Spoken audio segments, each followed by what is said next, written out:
Hello everyone, कैसे आप लोग। वेलकम टू पढ़ले कॉमर्स। मैं हूं हीर, आपकी बिजनेस स्टडीज की एजुकेटर। जैसा आपको पता है, हम लोगों ने लास्ट टाइम कौन से दो फॉर्म्स ऑफ ऑर्गेनाइजेशन कर लिए थे, Hindu undivided family business and sole proprietorship.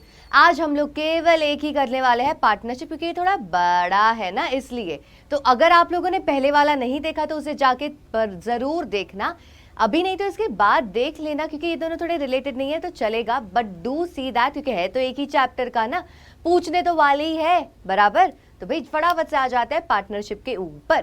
Partnership क्या है? पार्टनरशिप देखो यार, जब दो या उससे ज्यादा लोग एक साथ आके बिजनेस कर ले तो उसे पार्टनरशिप कहते हैं। As simple as that.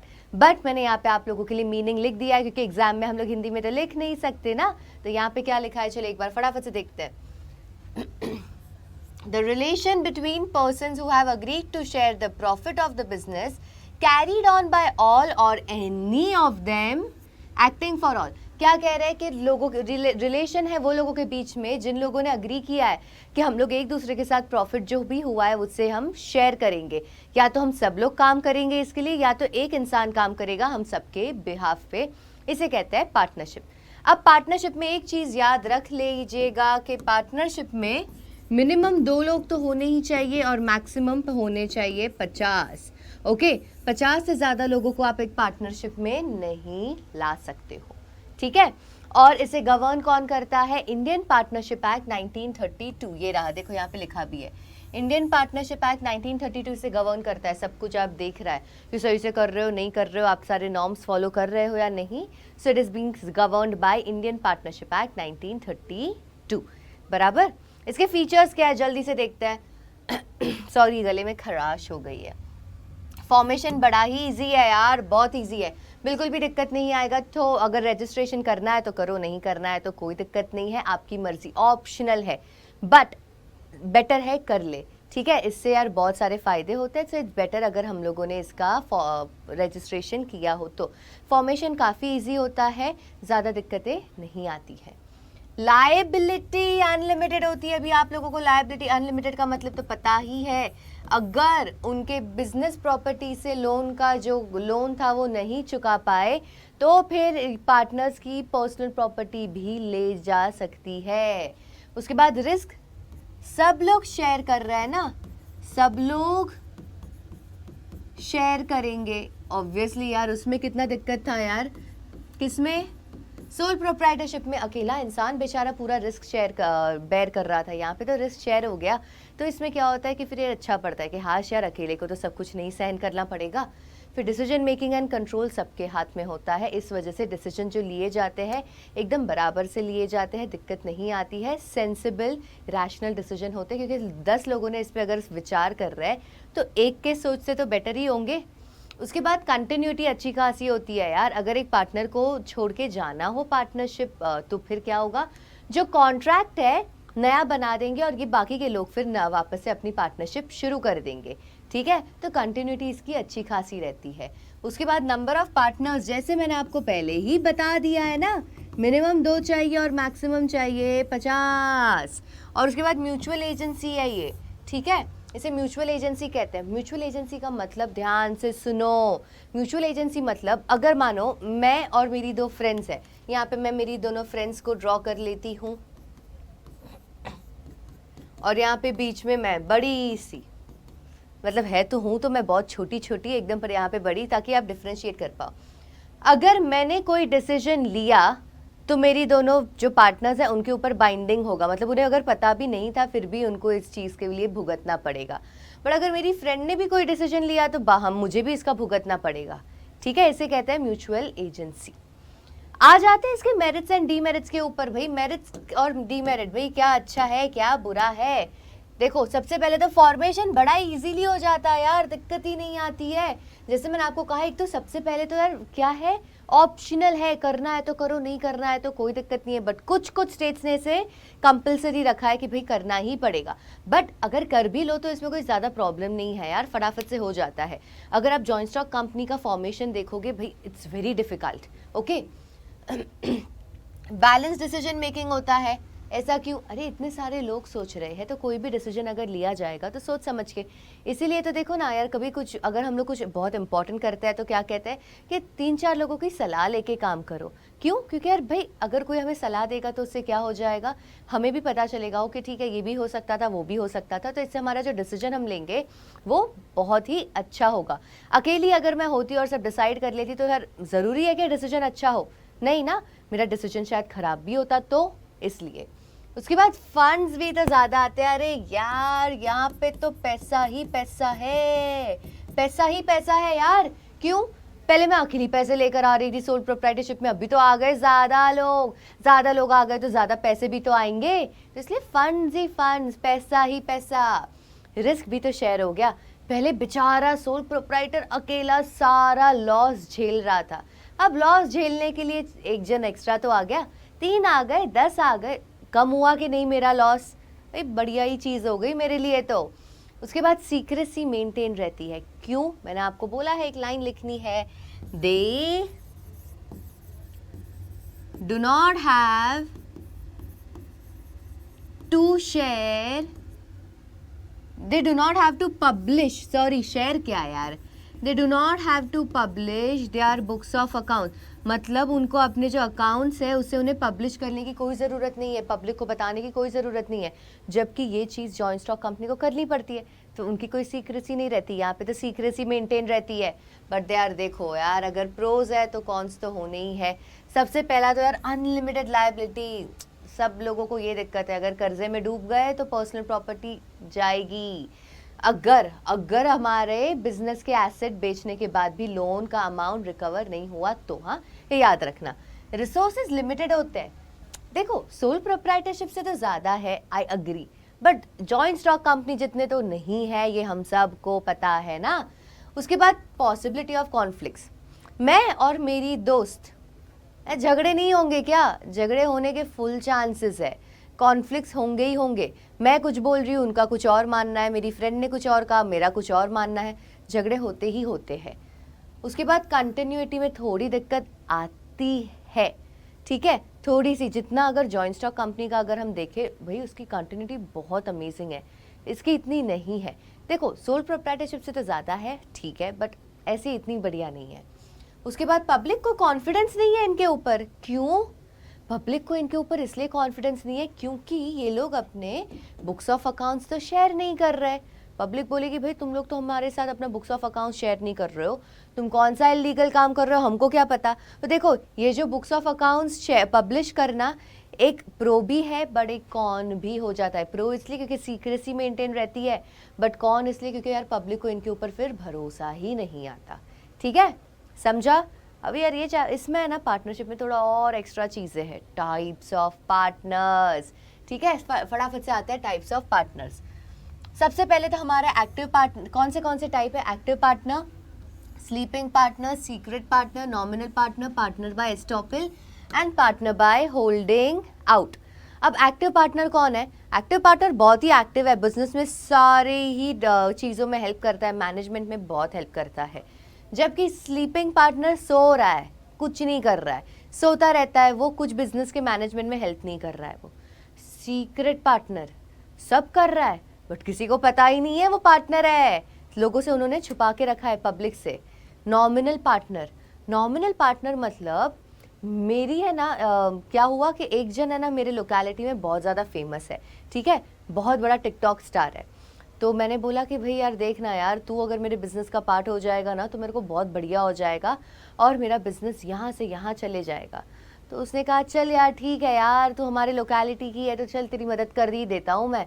तो देखो नॉमिनल पार्टनर में क्या होता है, वो उसने अलाउ किया मुझे अपना नाम यूज़ करने के लिए अपने मेरे बिजनेस में। ठीक है, पार्टनर बाय एस्टॉपल क्या होता है? पार्टनर बाय एस्टॉपल मतलब एक है ना, एक कुछ लड़का है, कोई पता नहीं कौन है, कहाँ से आया है, लोगों को बोलता है वो मेरे बिजनेस का पार्टनर है। मैंने बोला है ये कब से हो गया? वो लोगों को ऐसा जताता है कि भाई मैं तो इनके बिजनेस का पार्टनर हूँ, मैं तो पार्टनर हूँ, जबकि है नहीं, वो अपने बिहेवियर से ऐसे बता रहा है कि वो मेरा पार्टनर है, तो उसे partner by estoppel. But partner by holding out क्या है? यहाँ पे मैं चीप जैसे कर रही हूँ, एक कोई एक इंसान है, मैं बोल रही हूँ ये ना, ये इंसान मेरे बिजनेस का पार्टनर है, ये मेरे बिजनेस का पार्टनर है, जबकि वो है नहीं यार, फिर भी मैं बता रही हूँ कि ये मेरे बिजनेस का पार्टनर है, तो उसे कहते हैं पार्टनर बाय होल्डिंग आउट। ठीक है, अभी देखो उन सबका कैपिटल का कैसे बात करते हैं। एक्टिव, स्लीपिंग और ये हम सीक्रेट पार्टनर कंट्रीब्यूट करते हैं, जबकि बाकी के 3 नॉमिनल, वो बोलेगा भाई तुम्हें मैं अपना नाम दे रहा हूँ, इतना फेमस हूँ मैं क्यों पैसे दूं भाई, मैं नहीं दे रहा, तो वो partner by estoppel and partner by holding out पैसे नहीं देते हैं, कंट्रीब्यूट नहीं करते हैं। मैनेजमेंट में देखो ये पार्ट लेता है, ये पार्ट नहीं लेता है, ये तो सीक्रेट है ना, बट पार्ट तो जरूर लेगा, सिर्फ यही दोनों पार्ट लेता है, बाकी के कोई भी मैनेजमेंट में पार्ट नहीं लेता है। उसके बाद प्रॉफिट में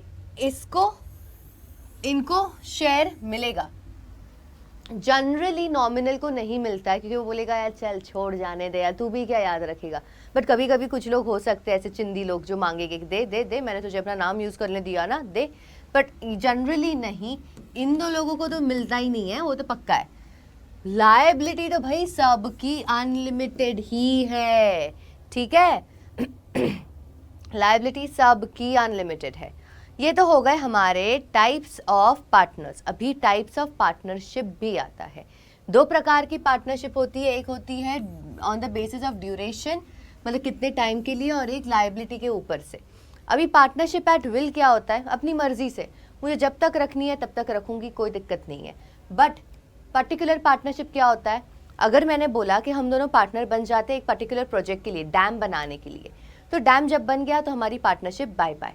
या तो मैंने कहा कि हम दोनों पार्टनर बन जाते हैं 2 साल के लिए, तो 2 साल के बाद हमारी पार्टनरशिप को बाय बाय हो जाएगा। बट विल में ऐसा नहीं होता, जब तक चलानी है आपकी मर्जी है, इट्स योर विल, आपकी मर्जी है, तब तक आप चलाओ। डैम का प्रोजेक्ट के बाद ब्रिज भी बनाओ, रोड बनाओ, जो बनाना है बनाओ, 2 साल 10 साल 15 साल आपको कब तक रखनी है आप रखो, इट्स अप टू यू। वैसे ही अभी on the basis of liability हमारे पास 2 होती है, एक होती है अनलिमिटेड पार्टनरशिप और एक होती है लिमिटेड पार्टनरशिप। अनलिमिटेड पार्टनरशिप में हर एक पार्टनर की लायबिलिटी होगी अनलिमिटेड, जबकि लिमिटेड लायबिलिटी में कैसा होता है, लिमिटेड लायबिलिटी में एक एटलीस्ट एक कम से कम एक पार्टनर को अपनी लायबिलिटी अनलिमिटेड रखनी पड़ेगी, बाकी सबकी लिमिटेड हो जाएगी। मतलब समझ रहे हो, सिर्फ एक का अनलिमिटेड और बाकी सबकी पर्सनल प्रॉपर्टी को हाथ नहीं लगाया जाएगा, इससे बड़ी और क्या ही चाहिए, है ना। बट एटलीस्ट एक को तो रहना ही पड़ेगा, क्योंकि सब लोग ही अगर लिमिटेड बन जाएंगे तो फिर यार लोन कैसे चुका पाएंगे, है ना। तो इसमें क्या कहते हैं, लायबिलिटी एटलीस्ट 1 पार्टनर की अनलिमिटेड है, बाकी सबकी लिमिटेड। बट इनको रजिस्ट्रेशन कंपलसरी है, इनका रजिस्ट्रेशन कंपलसरी नहीं था, ऑप्शनल था, बट इनका रजिस्ट्रेशन कंपलसरी होगा। और अगर आपकी लिमिटेड लायबिलिटी पार्टनरशिप है तो आपके कंपनी के बाद में जो नाम है उसके बाद LLP लिखा जाएगा, लिमिटेड लायबिलिटी पार्टनरशिप, ठीक है। फिर आ जाते हैं हम लोग पार्टनरशिप डीड के ऊपर। अब देखो पार्टनरशिप जो है वो तो आपकी वॉलंटरीली है यार, आपको करनी है तो करो, नहीं करनी है तो मत करो, इट्स योर विश। अब देखो अगर आप पार्टनरशिप में आ जाते हो तो एक क्लियर अग्रीमेंट बनना चाहिए कि भाई कौन क्या करेगा, किसका क्या रोल होगा, वो सब क्लियरली बता देना चाहिए। अब ये मुंह से भी बोल सकते हो, मौखिक हो सकता है, या तो लिखित भी हो सकता है, रिटन में भी हो सकता है, प्रेफरेबल है रिटन में हो। तो जब ये जो मेरा अग्रीमेंट है, जब ये मेरा अग्रीमेंट रिटन में हो जाता है तो उसे हम कहते हैं पार्टनरशिप डीड, ठीक है। जब रिटन में हो जाता है तो उसे हम कहेंगे पार्टनरशिप डीड। अब ये पार्टनरशिप डीड में हमारा क्या क्या लिखा हुआ होना ही चाहिए, फर्म का नाम क्या है, नेचर क्या है, बिजनेस का कहाँ पर है, कितने टाइम के लिए है, पर्टिकुलर पार्टनरशिप है, कौन सी है, पार्टनरशिप एट विल है, सब बताओ। उसके बाद इन्वेस्टमेंट हर एक ने कितना किया, डिस्ट्रीब्यूशन क्या होगा प्रॉफिट एंड लॉस का, 20% 80%, 50% 40-60% कितना होगा वो बता दो। हर एक पार्टनर का क्या क्या ड्यूटीज़ है, किसको कितनी सैलरी मिलेगी, कौन कितने पैसे बिजनेस से अपने पर्सनल यूज़ के लिए निकाल सकता है, सब कुछ। Interest on capital, interest on drawing, बाद में अगर हमें फर्म बंद करनी है तो कैसे बंद किया जाएगा, बाद में हम लोग हमारा अकाउंटिंग एंड ऑडिटिंग कैसे करेंगे, और अगर हमारे बीच में कोई भी झगड़े हो गए तो उसे सॉल्व कैसे करेंगे। इतनी सारी चीज़ें बतानी ही पड़ती है हम लोगों को एक पार्टनरशिप डीड में, ठीक है। समझ में आ रहा है कि नहीं। इसमें देखो कुछ है नहीं यार ऐसा एज सच याद कि मैं भाई इसको एक्सप्लेन करूं, there is no such thing. यहाँ पे सिर्फ बताया गया ये चीज़ें इसमें आनी चाहिए, ठीक है। अब देखो रजिस्ट्रेशन की अगर हम बात करें, रजिस्ट्रेशन का मतलब क्या है कि हम लोग ये जो फॉर्म का नाम है ना, उसको हम लोग रजिस्टर ऑफ फॉर्म के पास, रजिस्ट्रार ऑफ फॉर्म के पास जाके हम लोग क्या कर रहे हैं, ऐसे थप्पा लगा कर आ रहे हैं कि भाई हमारी पार्टनरशिप फॉर्म अभी रजिस्टर्ड है। ठीक है, रजिस्टर्ड अगर नहीं हुआ तो कुछ दिक्कतें हो जाती है, जैसे कि अगर आप अनरजिस्टर्ड हो तो you can not file a suit against the firm और अदर पार्टनर्स। आप सूट मतलब केस नहीं फाइल कर पाओगे अपने ही खुद के फर्म या तो अपने बाकी के पार्टनर्स के खिलाफ, या तो आप कोई थर्ड पार्टी के लिए भी नहीं कर पाओगे। ठीक है, तो इसलिए बेटर है रजिस्टर्ड हो, तो उससे आपको ही फायदा है और किसी को भी फायदा नहीं है, बराबर। इसलिए एडवाइजेबल है कि भाई आप इंडियन पार्टनरशिप एक्ट 1932 के तहत अपनी फर्म रजिस्टर करवा दो, इससे बढ़िया हो जाएगा। आप लोग केस फाइल कर पाओगे, कोर्ट में आप जा पाओगे, वरना लोग बोलेंगे भाई आपकी तो फर्म रजिस्टर्ड ही नहीं है, वी डोंट नो आपकी फर्म एग्जिस्ट करती भी है या नहीं करती, हमें क्या पता। तो इसलिए बेटर है ना कर दे हम लोग। ठीक है, तो पार्टनरशिप की रजिस्ट्रेशन की अगर हम बात करें तो उसमें भी देखो हम लोगों को क्या क्या करना पड़ेगा, एक प्रोसीजर होता है। यहीं पे आपको सिखा रही हूँ, देख लो यार, अगर आपको कभी पार्टनरशिप में जाना हो यहीं पे आपके काम हो जाएंगे। ठीक है, सबसे पहले आप क्या करोगे, एक एप्लीकेशन होता है वो आपको है ना सबमिट करना होता है, एक फॉर्म है। ठीक है, वो आपको सबमिट करना है, उसमें आपका काफ़ी कुछ काफ़ी कुछ नहीं, कुछ चीज़ें, फॉर्म का नाम दे दो, नेचर दे दो, बाद में और आप कहाँ कहाँ पे बिजनेस कर रहे हो उसका नाम दे दो, आपने कब कब एक एक पार्टनर आया था बिजनेस में वो बता दो, उसके बाद हर एक पार्टनर का नेम और एड्रेस भी बताना पड़ेगा। ठीक है, और बाद में पार्टनरशिप की ड्यूरेशन क्या है, 2 प्रकार की पार्टनरशिप है ना, ड्यूरेशन के ऊपर से partnership at will and particular partnership, तो आपकी कौन सी है वो भी बतानी पड़ेगी उसमें। ठीक है, और उसके बाद आपको एक रिक्वायर्ड फीस होती है, फीस अंडर द टेबल वाला काम नहीं है, फीस एक्चुअल में गवर्नमेंट को देनी पड़ती है, वो हमें दे देनी पड़ेगी, किसे, रजिस्ट्रार ऑफ फर्म्स के वहाँ पे। ठीक है, और बाद में रजिस्ट्रार क्या करेगा, अप्रूव कर देगा, आपकी एंट्री बना देगा, एक हमारे एक बुक होती है उनके पास, रजिस्टर होता है, उसके अंदर वो आपकी एंट्री बना देगा और फिर आपको दे देगा एक सर्टिफिकेट ऑफ रजिस्ट्रेशन। ये सर्टिफिकेट ऑफ रजिस्ट्रेशन आपको मिल गया, मतलब अभी आपका डन है, अभी आपकी पार्टनरशिप जो है वो अब लीगल है, उसको रजिस्ट्रेशन हो चुकी है।